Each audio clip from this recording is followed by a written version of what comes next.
tous, bonjour à toutes. Bienvenue pour ce 6e épisode de notre 3e saison des meet-ups de DevApps. Donc aujourd'hui, on va avoir deux parties. Une première partie concernant les actualités qui se sont passées durant les 15 jours de pause de nos meet-ups.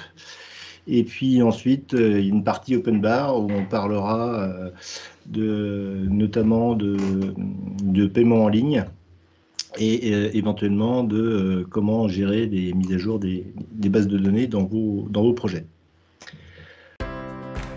Si vous avez envie de discuter des technologies .NET avec nous, eh bien venez nous rejoindre sur notre Slack, devapspodcast.slack.com, en nous envoyant votre adresse email à slack@devaps.ms.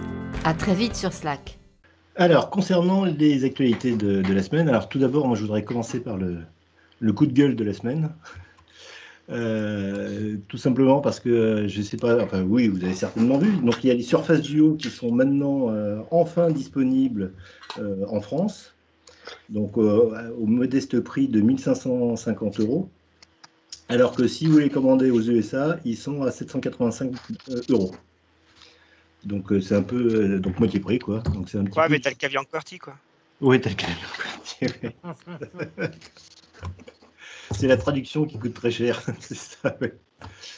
Donc c'est un peu du foutage de gueule. Je sais pas ce qu'ils veulent faire avec ce Surface Duo. De toute façon, il est obsolète et je sais pas s'il va se vendre. Donc ça va plus être des cadeaux qu'autre chose, quoi. Dans les actus de la semaine, donc la principale, c'est la première preview de .NET 6 qui est apparue. Bon, il y a eu trois posts qui ont été faits par Microsoft, un général sur .NET 6, un sur ASP.NET et un autre sur Entity Framework, donc les différentes mises à jour.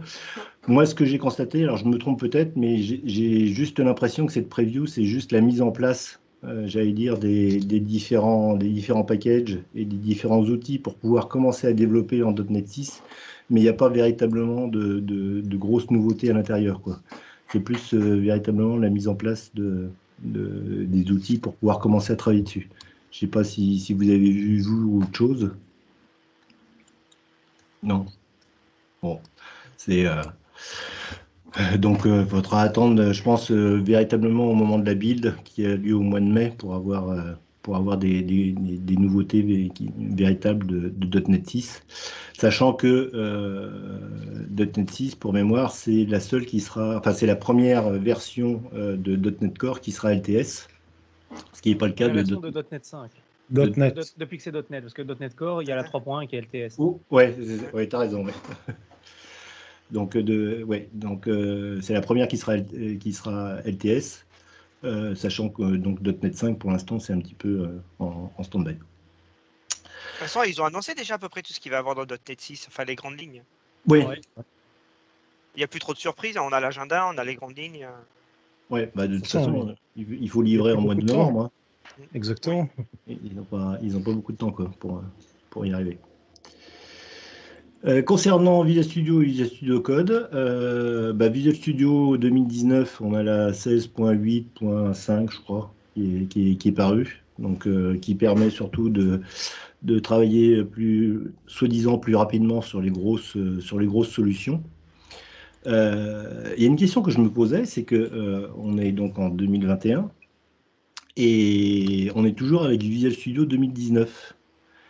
Est-ce que vous savez s'ils ont prévu d'avoir une nouvelle version qui devrait s'appeler, je sais pas moi, Visual Studio 2021 ou Visual Studio 2022, ou est-ce qu'on est parti pour avoir Visual Studio 2019 17.12.15 pendant des années? Comme Windows 10? Oui, comme Windows 10, oui. Je sais pas, non. Non, j'ai pas de news là-dessus. C'est assez drôle. Les MVP devraient savoir un peu plus, peut-être. Il y a le MVP bientôt, non? Oui, début mars, oui. Ouais. Ou mi-mars, oui. Peut-être qu'on le saura, mais on pourra pas le dire, quoi. Voilà, oui. Donc on dira, non, je suis pas au courant.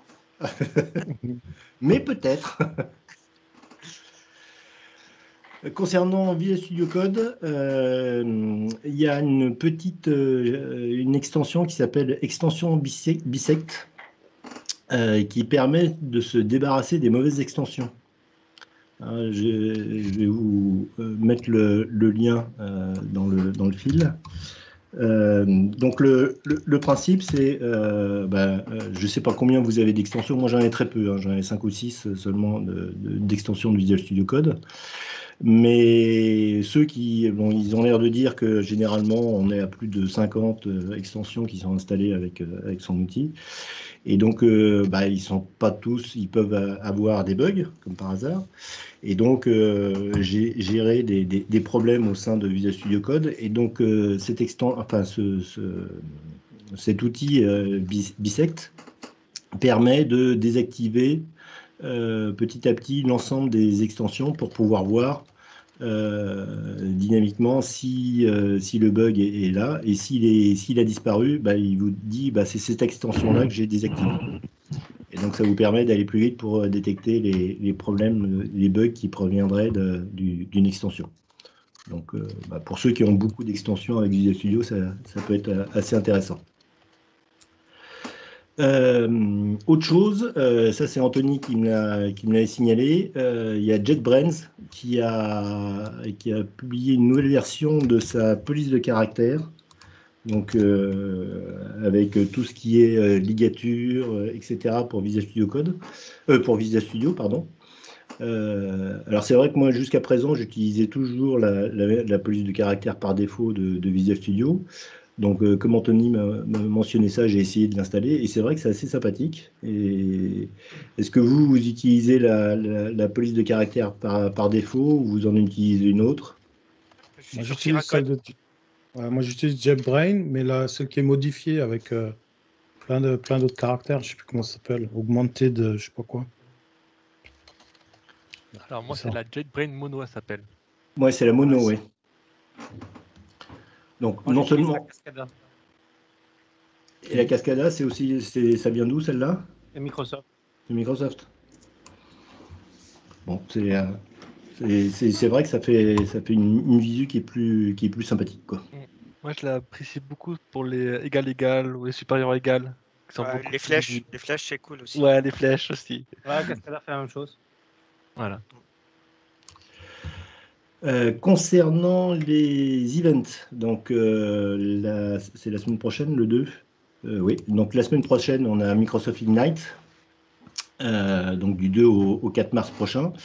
Donc, c'est pas tellement orienté développeurs, c'est surtout orienté pour les IT, etc. Puisque si on regarde au niveau des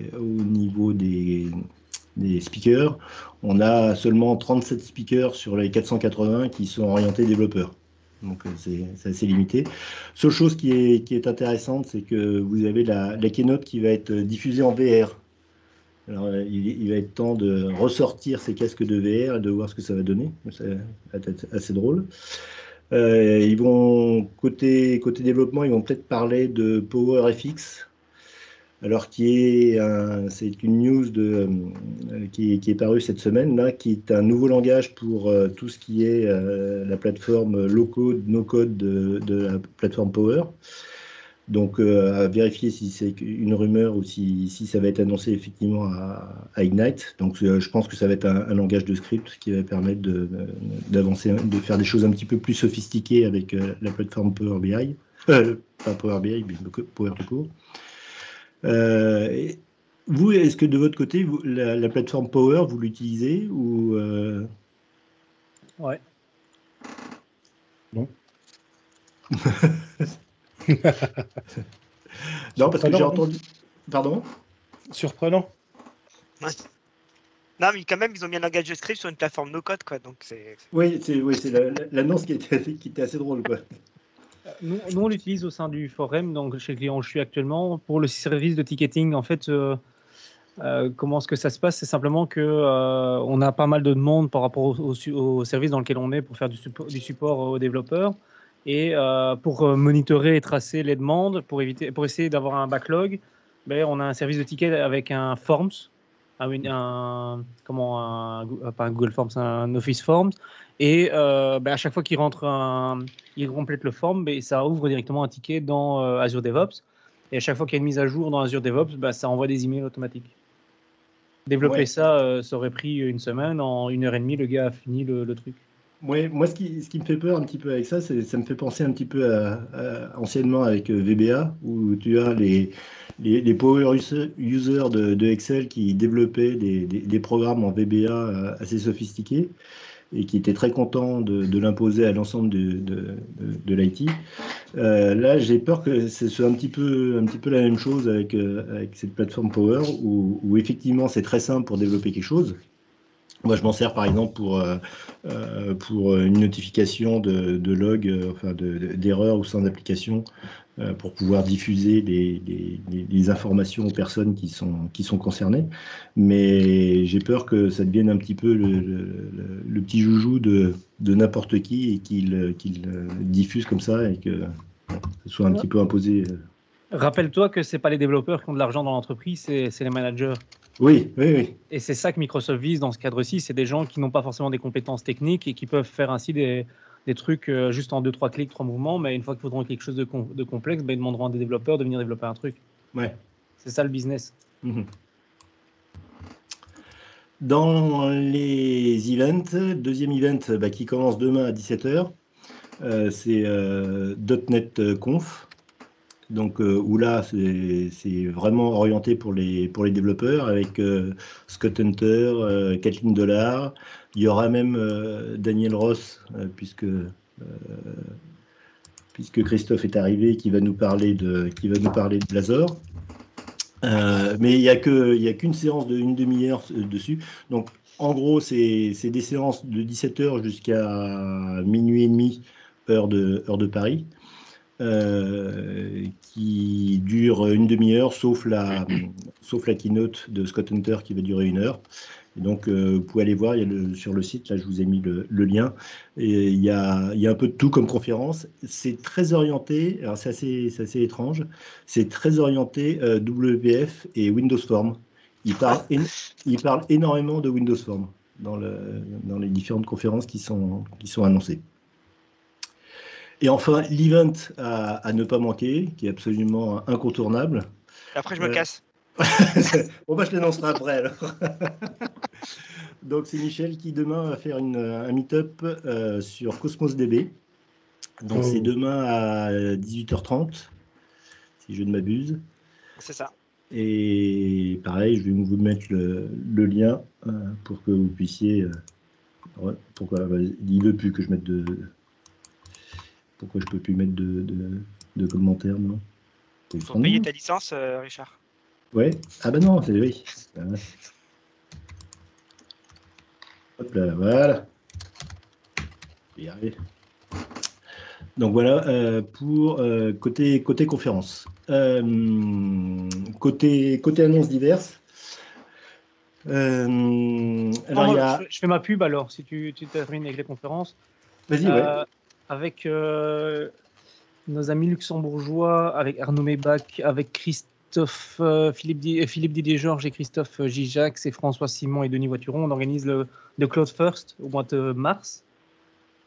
Et alors il y a un grand événement qui revient prochainement, qui va vous intéresser, ça s'appelle le Blazor Day. Ah, il y a la deuxième édition. Deuxième édition, et on a ouvert le Call for Paper la semaine passée. Donc, si jamais il y en a qui veulent soumettre, à savoir que l'objectif, c'est de faire 1 à 2 tracks entièrement en anglais, parce qu'on va viser surtout d'essayer d'avoir l'équipe de développement du Blazor Day dedans. Bon, ça, on l'aura presque. Ils sont venus l'an passé, il n'y a pas de raison. Voilà. Ouais, ça devient incontournable maintenant comme événement. C'est ça. Donc voilà, si jamais vous voulez en savoir plus, il y a le Call for Paper et on viendra vers vous quand on aura ouvert les inscriptions. Et donc l'événement, c'est le 17 juin. C'est le 17 juin. Le lendemain de la fête des pères, si tu veux. En France. En France. Ah non, c'est pas, pardon. C'est forcément un dimanche, donc c'est le dimanche d'avant. Bref, c'est un jeudi. Voilà. Ok. Hop, ça y est, j'ai perdu mon fil. Alors, Alors, le je sais pas. Blazor D, il est supporté par DevApps, hein, je pense à ça. Voilà, c'est important. DevApps, il paye en fait. Voilà, il paye Ouais. Blazor pour le placement du produit Blazor. Et pas pour le logo. Le logo aussi, c'est le petit dinosaure. Ouais. Et donc, ce sera pour le Blazor D. Hein, on est d'accord. Tu vas me laisser parler, oui. Et ce que tu n'as pas dit, c'est que c'est pas Blazor Day 2, c'est Blazor Day 2021. Voilà. C'est important. Oh. Et que c'est pour une bonne cause cette année. Pourquoi? Mais on en parlera plus tard au mercredi prochain, par exemple. Oh, quel teasing. Ça, c'est juste histoire de pouvoir en reparler à chaque fois, quoi. C'est ça, on parlera ainsi de Blazor D. Pourquoi ils l'ont mis en juin? C'est pour en parler toutes les semaines pendant 4 mois. Oui, C'est voilà. ça. Il va falloir meubler. Hein. Le cauchemar commence. On va parler Blazor. Bon, c'est bon, je peux en placer une? Tu peux dire Blazor si tu veux. On a fini de parler de Blazor, je crois. Oui. Pour aujourd'hui, oui, alors. Bien. Alors, rien à voir avec Blazor. Mais, Mais tu l'as placé. Je cherche une info. En dessous, c'est du WebAssembly. En fait, j'arrive pas à trouver de la bonne documentation sur .NET et WebAssembly. Ben, sur Blazor, tu sais faire du .NET WebAssembly, non? Ouais, mais je voudrais un truc très bas niveau, en fait. Qui soit Ouais. pas lié au web. Un peu comme Tu on voudrais pourrait faire dans coder d'autres directement en WebAssembly, voilà. quoi. En C++, Exactement. quoi. C'est plus Voilà, avec, comme on ferait du run, du C++, mais en .NET avec du WebAssembly. Bref.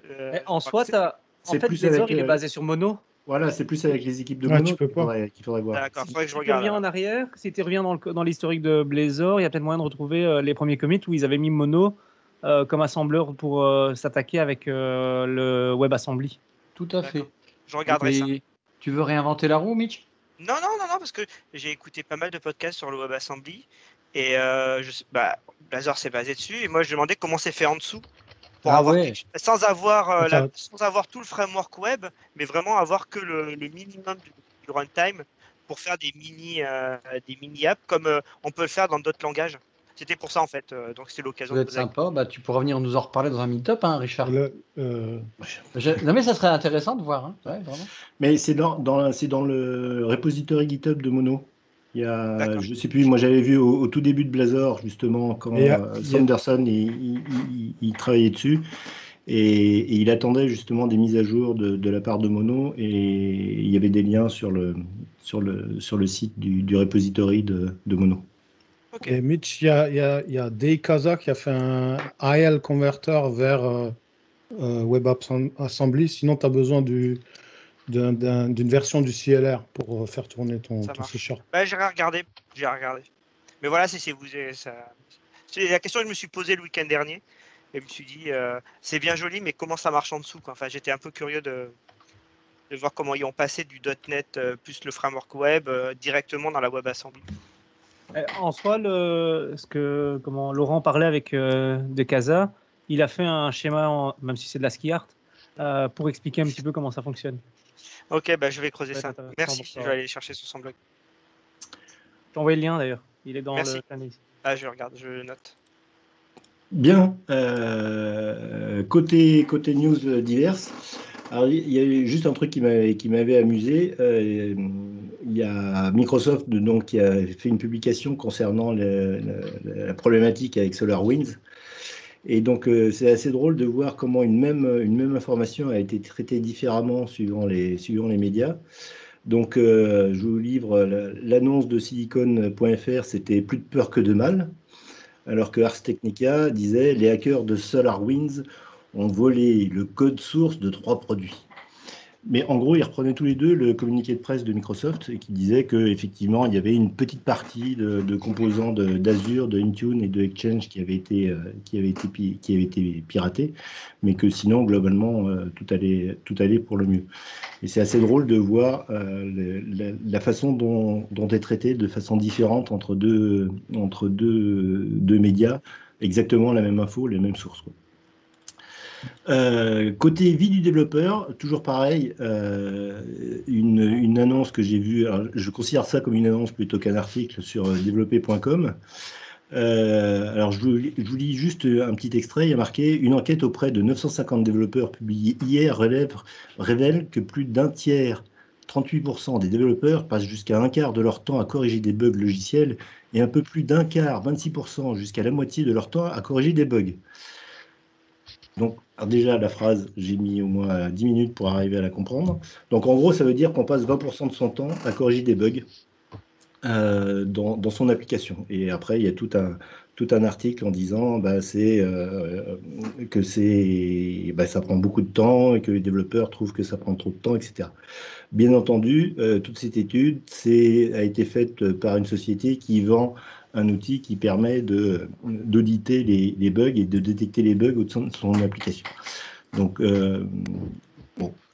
Est-ce que ton code a été pris en exemple? Je m'y attendais à celle-là, mais alors, t'es imprévisible, mon pauvre Adrien.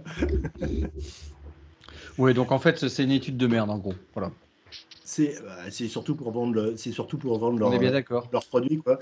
Et puis, en plus, la plupart du temps, est-ce que c'est véritablement un bug qu'on corrige ou est-ce que c'est l'ajout d'une feature qui a été mal comprise par le développeur ou mal détaillée par le commercial, par le chef de projet ou ce genre de choses.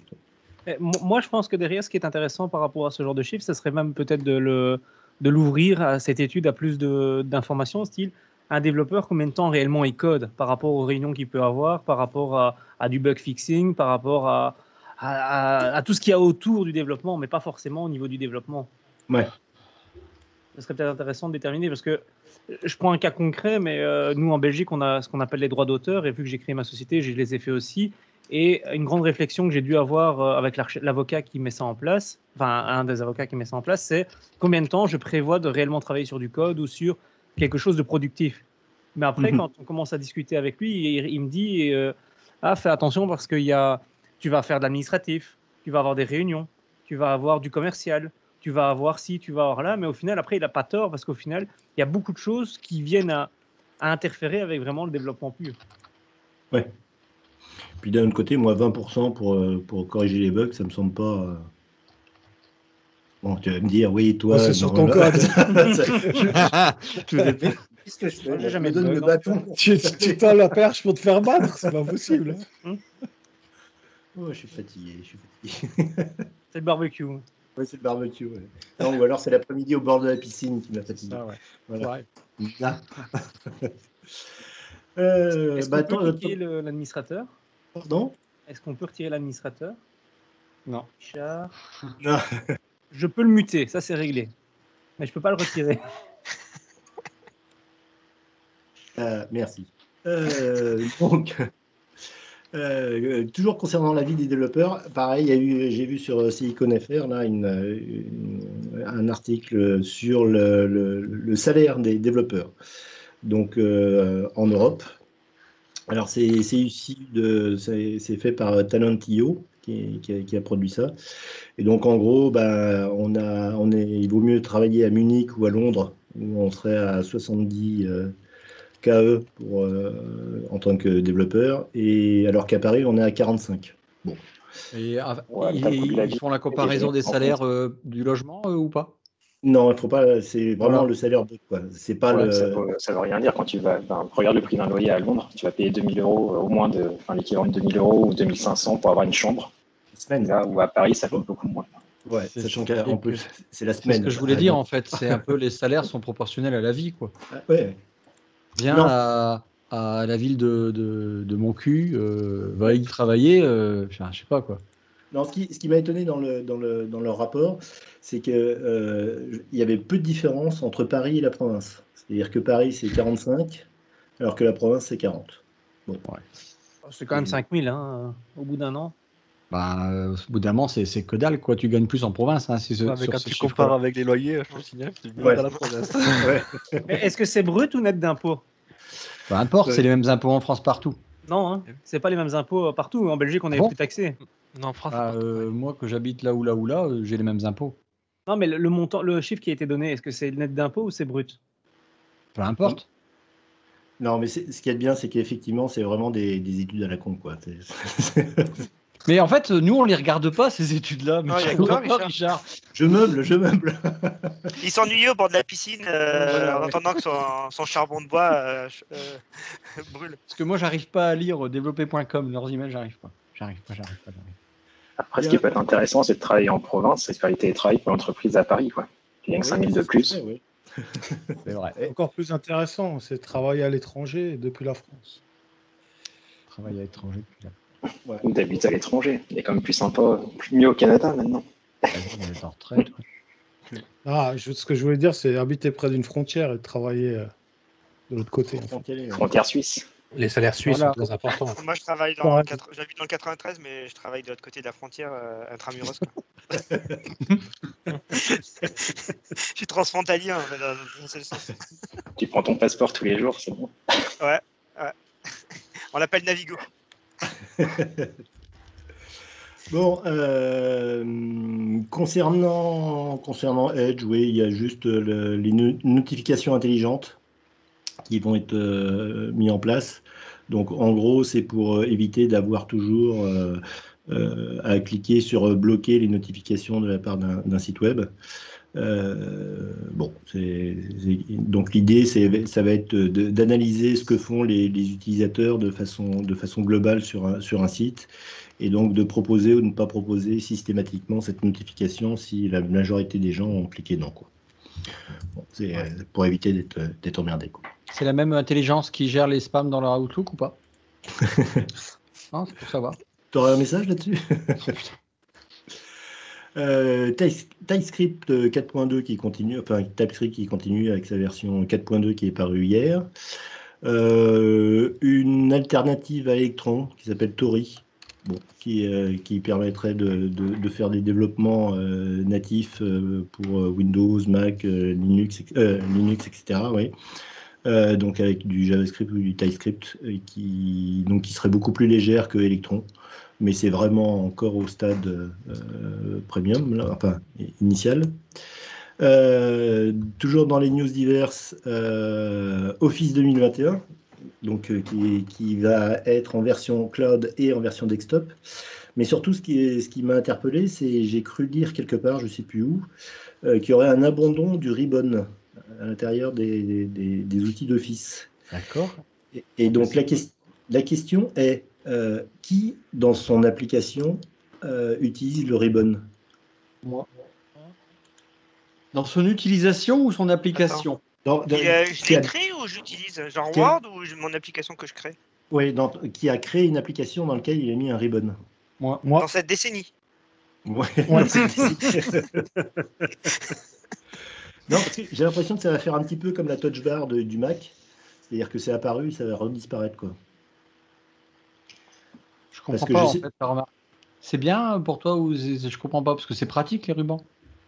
Oui, mais j'ai l'impression que la plupart du temps, parce que si on veut faire un ruban, l'utiliser véritablement, avoir une conception d'UI avec ça, c'est assez sophistiqué quand même. Et généralement, la plupart du temps, quand je vois les gens qui créent des applications avec des rubans, c'est plus un toolbar déguisé que véritablement un ribbon, quoi.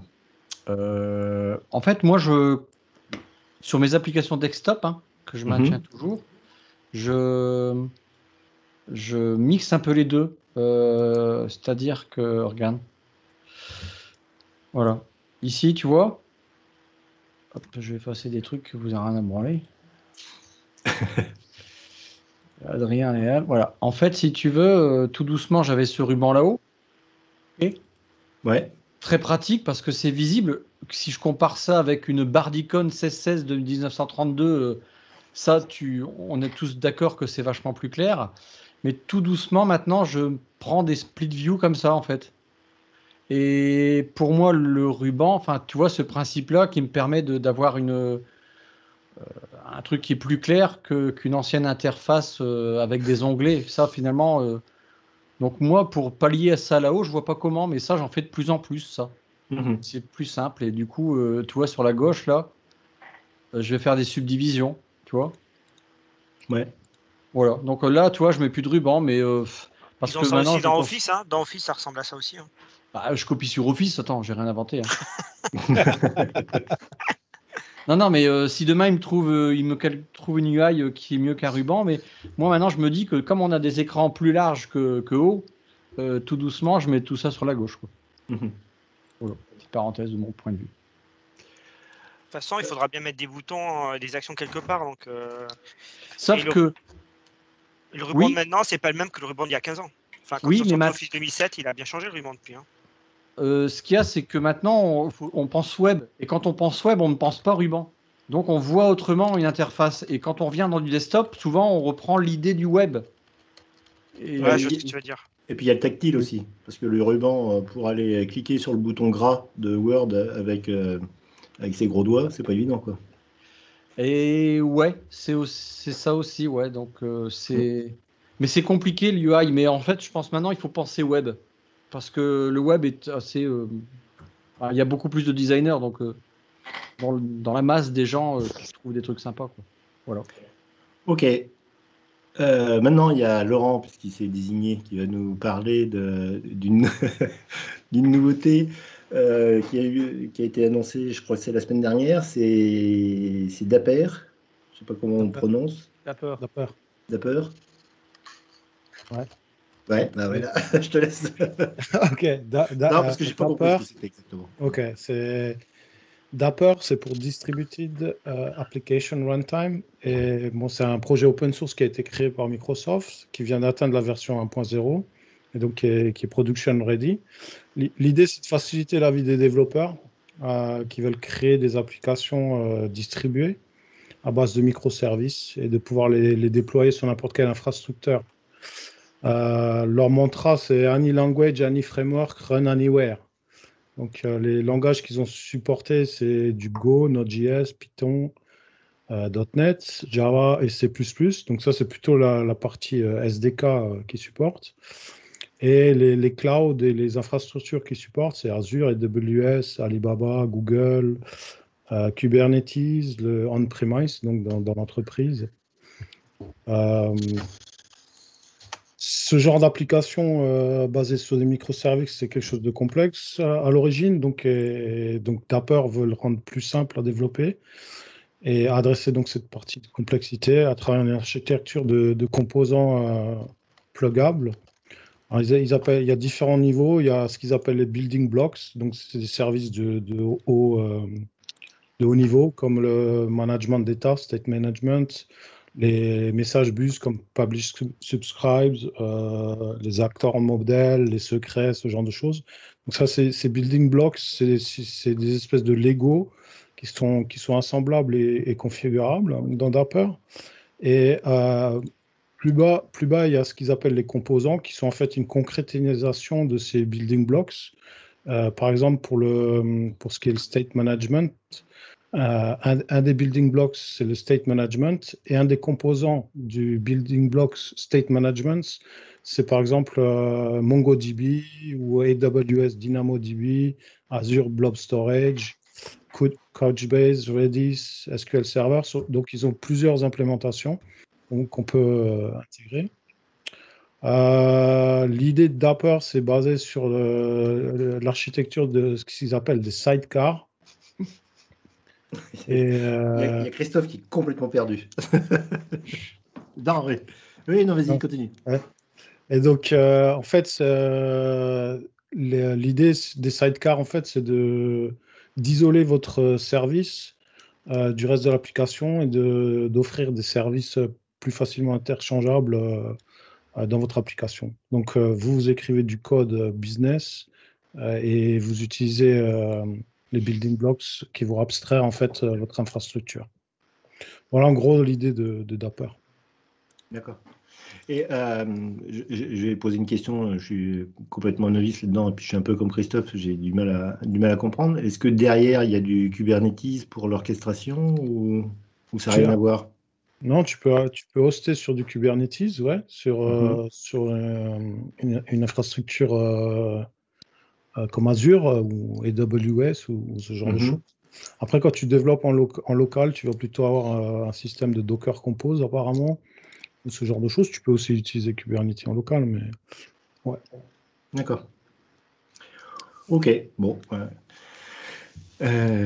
Merci Laurent. Dans les deux dernières toutes petites news, il y a un site, je ne sais pas si vous connaissez, Nop Commerce. Donc, NopCommerce, c'est un outil qui est, c'est un site web de commerce électronique qui est en open source, qui vous permet de monter un site de e-commerce très, très facilement, qui est vraiment très, très complet, qui maintenant est en version 4.4 et qui est fait en .NET 5. Moi, je sais que je l'avais implémenté pour un client sur un site de e-commerce. Et c'est vrai que c'est très pratique, c'est très bien fait. On peut faire plein de choses avec. C'est comme WordPress, on peut utiliser des thèmes et puis ils monétisent des thèmes pour pouvoir gagner un petit peu d'argent. Donc c'est assez intéressant et donc ils sont assez réactifs puisque déjà ils sont en .NET 5. Ils avaient fait la même chose quand il y avait les toutes premières versions d'ASP.NET MVC qui étaient parues, etc. Parce que ça existe depuis un certain temps. Alors, il faut faire attention parce que c'est fait par des Russes, donc on ne sait jamais ce qu'il y a à l'intérieur. Entre les Russes ou les Chinois, mon cœur balance. Et derrière, il y a un système de shop, d'achat en ligne. Il y a vraiment la totale. D'accord, mais alors, comment après ça arrive sur un compte? Alors, ça peut être. Sur leur compte à eux que ça arrive. Non, c'est ça que j'avais peur. Non, tu peux. Alors, c'est une application ASP.NET, donc tu la télécharges et puis tu l'installes où tu veux, quoi. C'est supporté par pas mal d'hébergeurs. Et après, comme pour WordPress, tu as un système de plugins. Et donc, tu as tout un tas de plugins, par exemple pour le paiement en ligne, justement, dont on parlera juste après. Mais tu as tout un tas de plugins qui te permettent de faire un petit peu près tout ce que tu veux. Tu peux créer plusieurs... sur ton site de e-commerce, tu peux avoir plusieurs sites de e-commerce qui sont hébergés en même temps, etc. etc. C'est vraiment très complet, quoi. Il y a la totale. Ça s'adresse à qui? À des développeurs ou des utilisateurs lambda comme WordPress? Là, on n'est pas obligé d'être dev, je veux dire. Comme Christophe. Ouais. Non, on n'a pas besoin d'être dev. D'accord. Ça permet de comprendre. Ça permet de comprendre comment ça fonctionne. Tu peux créer des plugins si tu veux le faire. Moi, je m'en étais servi parce que il fallait que je le plug à un système d'information qui existait déjà. Donc, par exemple, pour l'injection des données ou la récupération des données, on est obligé de le faire, mais ça se fait très facilement, quoi. Et enfin, la dernière petite news, il y a une application qui est sortie du comment ça s'appelle, du Microsoft Garage, qui s'appelle l'application Journal. Et donc qui est très très sympathique. C'est un petit peu un OneNote, même OneNote qui je trouve est très bien foutu pour tout ce qui est tactile et tout ce qui est ink. Donc si vous travaillez avec une tablette avec un stylet, avec cette application Journal, c'est vraiment très intéressant. Moi, j'ai trouvé ça très sympathique. Comme ça sort de Microsoft Garage, c'est pas une application officielle de Microsoft. Et ça va peut-être être soit devenir une application officielle, soit être réintégré à l'intérieur de OneNote. Mais si vous voulez vous amuser avec, je vous ai mis le lien. C'est vraiment très, très sympathique. Et en plus, il y a un tutoriel à l'intérieur intégré qui est très bien foutu. D'accord. Donc voilà concernant les actus de mon côté. Si vous aviez autre chose, à part le Blazor Day. C'est vrai ça, on en a parlé ou non? Je crois pas. J'ai un gros doute. Surtout qu'en plus, on a en tout cas, c'était peut-être il y a plus de 20 minutes en tout cas, donc je pense que c'est. Ah, toi aussi, t'as oublié? Mais on parle du prochain, pas du dernier qui avait eu lieu le 16 juin 2020. Celui qui s'appelle 2021. Ouais, d'accord. Et non pas le Blazor Day 2. Et qui est un jour plus tard, qui est 17 au lieu d'être le 16. Exactement. Voilà. Mais on a gardé le jeudi. Voilà, ouais. Et on sera confiné encore à ce moment-là ou pas? Il y a des préférences. Vous aimez DevApps? Alors venez nous soutenir en vous rendant sur tipeee.com/DevApps et laissez-nous un petit tip. Merci d'avance pour votre participation. tipeee.com/devaps. Donc on va passer à la deuxième partie, qui était la partie un petit peu open bar. Et donc c'était une question que j'avais posée sur le Slack. C'était quel était votre système de paiement en ligne que vous utilisiez pour vos applications. Donc il y a Adrien qui avait un retour d'expérience, je crois. Je sais pas si on Adrien, peut il a appeler ça bossé retour là-dedans, lui. d'expérience. C'est même pas un retour d'expérience, quoi. Ouais, bah, je peux en parler. Je sais pas qui a de l'expérience, qui a déjà utilisé des systèmes de paiement en ligne. Est-ce qu'il faut que j'explique les bases? Je fais une introduction et puis tu pourras aller dessus. Moi, j'utilise depuis 20 ans Sysplay, qui est derrière, c'est Lyra, Lyra, qui intègre ça. Puis Sysplay, après, peut être utilisé par plein de banques. Ils ont plein de banques derrière. Donc, soit on passe directement sur SystemPlay, on aura des tarifs intéressants. À savoir que quand on fait des paiements en ligne, on a un fixe et un pourcentage. Moi, j'ai des conditions très bien. Après, comment ça s'intègre? Vous avez plein de façons différentes d'intégrer ces types alors pas forcément leur pub, hein. On peut faire payer des gens par email, ils reçoivent un lien sécurisé, dans des formulaires intégrés, des JavaScript, des iframes. Après, on peut créer des systèmes d'abonnement où vous faites payer votre client tous les mois une valeur et ça va être automatiquement prélevé. Ou alors après, vous faites des paiements en plusieurs fois, on peut faire ça aussi. Donc, en fait, on peut faire plein de choses. Ici, par exemple, si je vais sur la page où j'étais, là, c'est un système avec... on a directement ça dans notre application, qu'elle soit SP, qu'elle soit PHP, qu'elle soit Angular, qu'elle soit Vue. Il y a tous les codes disponibles et sur GitHub. Et après, quand on fait ça, on a tous les types de cartes possibles pour les tester, par exemple. Donc là, je vais tester une carte où c'est accepté sur un montant. Je teste ça, puis automatiquement, ça va nous montrer, nous, en tant que développeurs, hein, qu'est-ce que je récupère, quel JSON j'ai. Donc, en fait, c'est des sortes de... On a perdu ton micro, là. Ah ouais? C'est parce que c'est Adrien qui me sont muté? Non, même pas. Non. Ah bon? Donc, il y a ça. Et j'avais aussi essayé, moi, tout ce qui était PayPal, mais PayPal était beaucoup, beaucoup trop cher en frais. J'avais voulu mettre ça en place pour une association à but non lucratif. Et du coup, on avait pu bénéficier de taux un peu remisés. Mais bon, je pense que tout se ressemble. Après, j'ai envie de dire, côté technique, c'est pas plus compliqué qu'autre chose, hein. C'est des appels REST et vous envoyez des identifiants, vous envoyez tout un caddie en JSON. La banque s'occupe de tout de l'autre côté, hein. Vous avez rien à faire, hein. Vous avez ce formulaire que vous avez vu là. Si je mets dans mon application, là, j'étais en train de faire des tests, il est là. Là, je suis dans une. Vous voyez mon écran, hein? Ouais. Je suis dans un truc ASP.NET, j'ai ma clé publique. C'est écrit petit par contre, si vous pouvez zoomer. Voilà, là c'est ma clé publique qui va être mise. Et qu'est-ce qu'on a à faire au côté code d'une interface? Regardez, il n'y a que dalle, hein. D'accord? Donc là, il y aura juste une view qui va être mise ici. Et dans le code qu'il y a derrière, en gros, vous envoyez un JSON. Là, je faisais des tests avec un deuxième. Après, vous avez un appel REST. Et ça va envoyer un système avec le token, un form token. Donc, le form, en fait, c'est ce que, regardez, on va le tester tout de suite. En fait, vous recevez ce que je vous ai montré juste avant. Hop, ça passe sur un autre écran, pardon. Je le ramène. Voilà. Dans ma page là, en fait, là, quand je teste, il m'en renvoie directement cette partie-là, si vous voulez. Donc, dans ma... Ouais, ça gère tout ça, hein.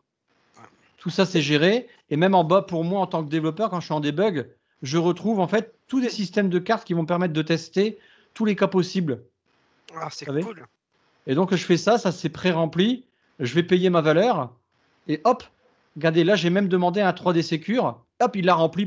Mais techniquement, après, c'est eux qui s'en occupent, hein. Ils viennent ouvrir dans votre système la forme pour le 3D Secure, qui envoie ça par SMS. Mais vous savez que ça va bientôt changer. Maintenant, vous serez obligé de passer par l'appli de votre Android ou de votre iPhone.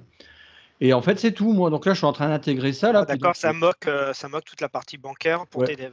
Voilà. Donc, tu vois, Adrien, demain, on va faire ça dès que tu as un créneau. Et ça, c'est classique. T'avais prévenu, Adrien, non? Je sais pas dit. Ouais.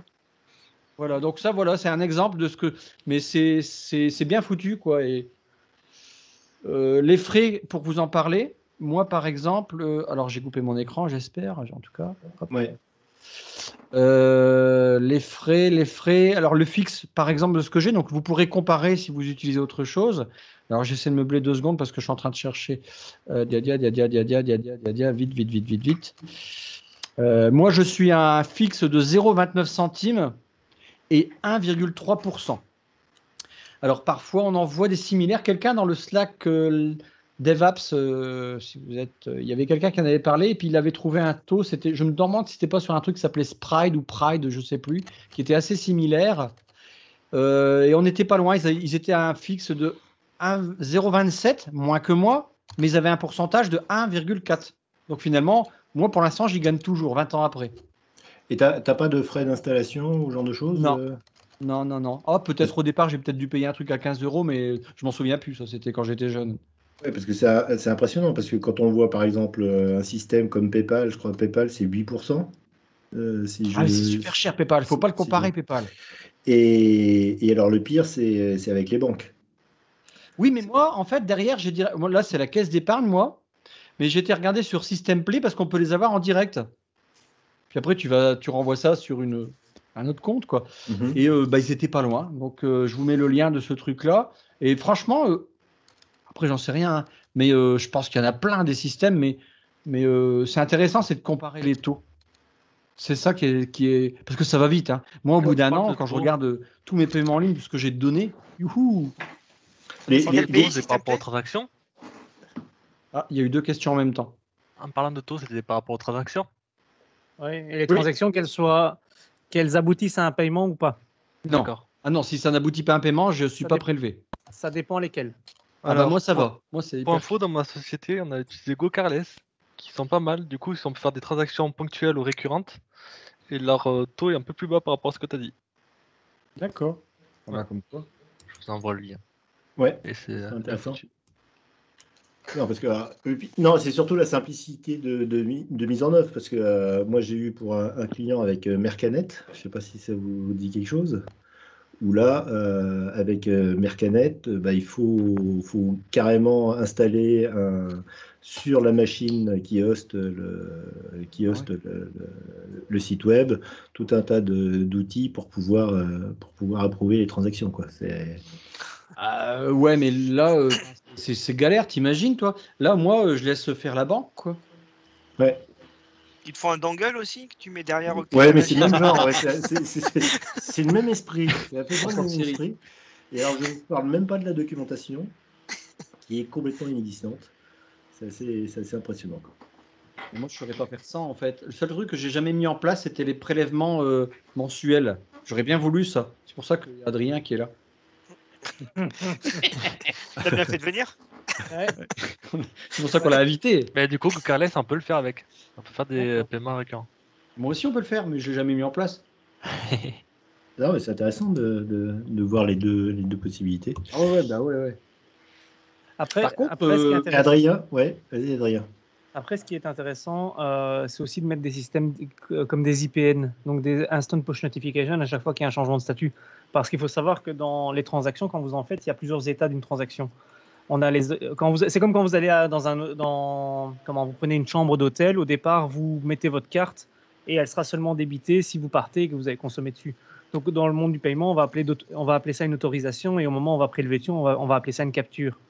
Et vu qu'il y a des différents états dans les transactions en ligne, enfin dans les transactions de façon générale, ce qui est intéressant, c'est de s'abonner à des événements, c'est ce qu'on appelle les IPN, Instant Push Notification, dans le monde du paiement en ligne, et qui permettent ainsi de notifier, parce que une des grandes erreurs qui est faite avec des systèmes, je dirais complexes, mais plutôt complets, comme Ingenico fait ou Stripe ou même Aiden, c'est que vous avez tous les événements qui sont retransmis. Mais il y a beaucoup de petites PME qui oublient rapidement de se dire « Ok, j'ai reçu une autorisation » en se disant « L'autorisation, c'est que je vais être débité. » Et après 2 mois, ils disent « Mais c'est bizarre, je n'ai pas été débité, je n'ai rien reçu. » Simplement parce que certaines banques, certains systèmes de paiement vont demander qu'il y ait une action manuelle ou automatique à déterminer pour faire la capture. C'est pas donc en fait, tu fais un paiement, en fait, tu dis juste, la banque te dit juste c'est bon, tu peux prélever jusqu'à tel montant, et après la société, elle doit faire vraiment. C'est pas jusqu'à quel montant. C'est quand tu fais une autorisation, quand tu demandes une autorisation, c'est comme quand tu veux louer une voiture ou quand tu vas à la pompe à essence, c'est que tu mets ta carte dedans et tu dis voilà, moi je veux réserver un certain montant. Je veux bloquer un montant. Ce montant, il est bloqué pendant un certain laps de temps. Et donc, pendant ce certain laps de temps, qu'est-ce qui va se passer? C'est que l'argent est réservé, on ne peut pas l'utiliser. Après X temps, ça dépend des banques, le montant va être libéré s'il n'a pas été utilisé. Donc là, on va parler d'annulation, de cancellation. Mais c'est important de connaître ce genre de flux parce que dans le système monétaire, chaque état d'une transaction a une importance. Par exemple, tout à l'heure, Christophe parlait du 3D Secure. Mais le 3D Secure, il y a des états inconsistants parce que parfois, et ça c'est important de le savoir, c'est que si le client arrive sur sa banque, il est redirigé par rapport à l'application de sa banque, qu'est-ce qui peut se passer? C'est que le client éteigne son navigateur une fois qu'il a reçu la confirmation de sa banque. Mais vous, si vous vous basez sur un système de redirection, vous allez naïvement attendre que le client soit redirigé chez vous, alors que le client a bien fait la transaction, mais il n'a pas été redirigé. Donc de votre côté, vous n'allez pas forcément faire aboutir la transaction. Oui, et c'est là où pas forcément au courant que la transaction a eu lieu, quoi. Voilà. Et c'est là où c'est important de pouvoir prendre ce qu'on appelle un PSP, donc un Payment Service Provider, qui va vous permettre d'avoir ce genre d'option. Alors pourquoi passer par un PSP plutôt que de le développer par vous-même? Parce que simplement, il y a plein de contraintes liées au PCI DSS. Donc c'est tout ce qui est certification de pouvoir attaquer les banques, parce que si jamais vous n'avez pas cette certification-là en tant que développeur, les banques ne vous font pas confiance et par conséquent, vous allez rentrer dans un état juridique en essayant de vous battre pour avoir des droits de certification. Le plus simple, c'est quand même de conseiller de partir sur les différents PSP que vous avez proposés juste avant. Qu'est-ce qui va avoir une importance au niveau des PSP? C'est le choix des payment méthodes disponibles. Alors Christophe l'a souligné tantôt, il y avait du crédit carte et autres, mais si vous voulez attaquer des marchés internationaux, il faut savoir que par exemple au Portugal, ils payent avec de l'argent en ligne. Donc il y a des autorisations qui sont faites et les acheteurs ont 3 jours pour aller dans un distributeur local et mettre l'argent dans une machine pour payer la marchandise qu'ils veulent acheter. Et donc, par rapport à ça, l'autorisation que vous allez avoir, vous, sur une carte bancaire française, n'aura pas le même temps de durée qu'une carte qui sera au Portugal ou même dans d'autres pays. Parce qu'ici, nous, on parle avec des cartes bancaires, des CB, Visa, Mastercard. Mais il y a plein d'autres paiement méthodes qui existent, comme je vais prendre dans les pays scandinaves, il y a Klarna, qui est une paiement méthode qui est connue chez eux et qui ne fonctionne pas de la même façon qu'une carte crédit classique. Ah, tu veux dire que c'est très culturel, les moyens de paiement? Ouais. On connaît les grands moyens de paiement, Mastercard, Visa et American Express. Mais derrière, il y a plein de petites paiement méthodes différentes. Par exemple, vous êtes en France, vous utilisez beaucoup la CB et même beaucoup les PayPal. En Belgique, qui est pour certains à quelques kilomètres, pour d'autres à des centaines de kilomètres, n'est-ce pas Christophe, Richard? Dans ce cas-là, nous, on utilise ce qu'on appelle Maestro. Donc c'est comme les crédits de carte, sauf que c'est un autre protocole que les cartes bancaires classiques. C'est bien casse-couille. Ouais.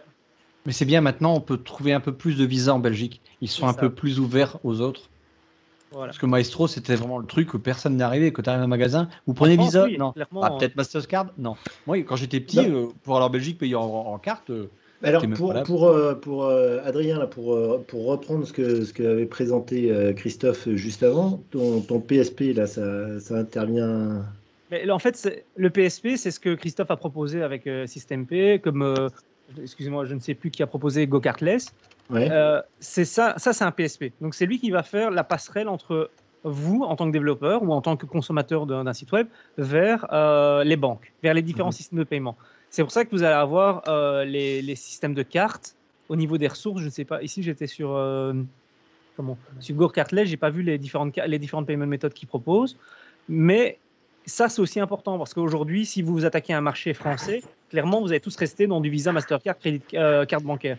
Mais si vous attaquez à un marché plus européen ou plus international, il sera intéressant de s'intéresser, comme tu l'as souligné, Richard, de manière culturelle, de voir ce que les gens utilisent comme moyen de paiement pour pouvoir le faire. Et donc là, d'avoir un allié, un PSP qui vous permet réellement de pouvoir avoir un marché international. Alors clairement, quand on est dans du business, les premières choses qu'on reçoit, c'est une carte Visa, Mastercard ou American Express.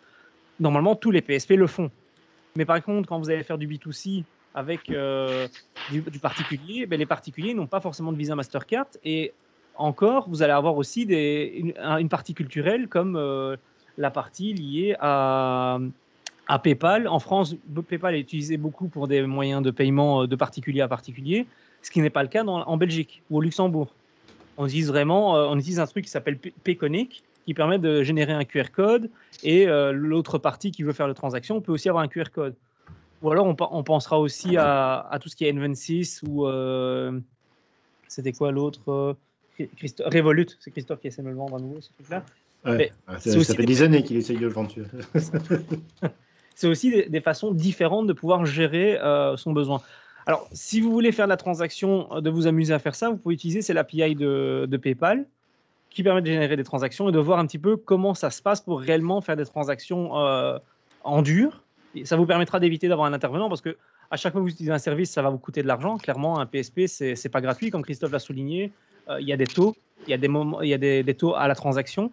Et il faut aussi regarder dans les petites lignes parce que certaines payment méthodes vont aussi ajouter des taux par rapport certains PSP vont ajouter des taux variables par rapport à la payment méthode qui va être choisie. Donc, c'est-à-dire que si vous allez arriver sur du crédit de carte classique, vous allez peut-être avoir 1% et 20 centimes. Mais peut-être que si vous allez utiliser du PayPal, ce sera peut-être plus 1%, mais 1,05 et 25 centimes parce que les coûts ne sont pas les mêmes, eux, avec le PayPal.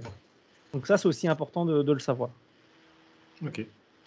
Ce que tu disais tout à l'heure, c'est assez marrant. J'ai eu le cas où quand tu mets de l'essence quelque part, le système est-ce que j'ai 120 € de disponible sur ma carte? J'ai eu le cas il n'y a pas longtemps.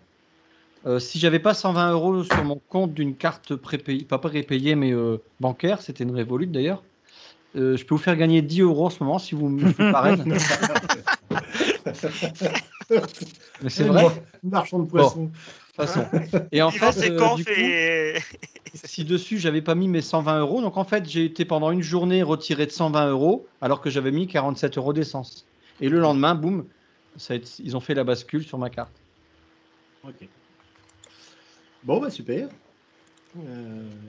Mais si pour Revolut, c'est vrai que depuis, enfin moi c'était il y a quelques années que je m'étais penché sur ce système de paiement en ligne. Et c'est vrai que les tarifs ont évolué de façon impressionnante, quoi. Et surtout les systèmes là comme GoCarless ou comme ton système Pay là, ça a l'air quand même beaucoup plus simple que ce qui existait avant, quoi. En soi, il y a beaucoup de choses qui existent qui sont assez simples. Christophe a montré ce qu'on appelle le flex checkout.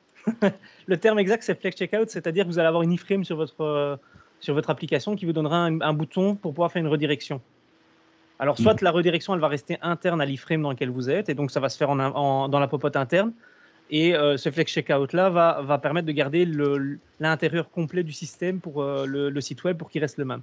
Après, vous avez ce qui est encore plus simple, c'est des redirections HTTPS. Donc, vous allez faire une requête REST et puis rediriger le client vers une page de paiement. Et à ce moment-là, c'est le PSP qui vous donnera toutes les pages de paiement. Ce qui est souvent utilisé parce que quand vous avez plusieurs payment méthodes, souvent on laisse le client choisir, le consommateur choisir quelle payment méthode il veut avoir.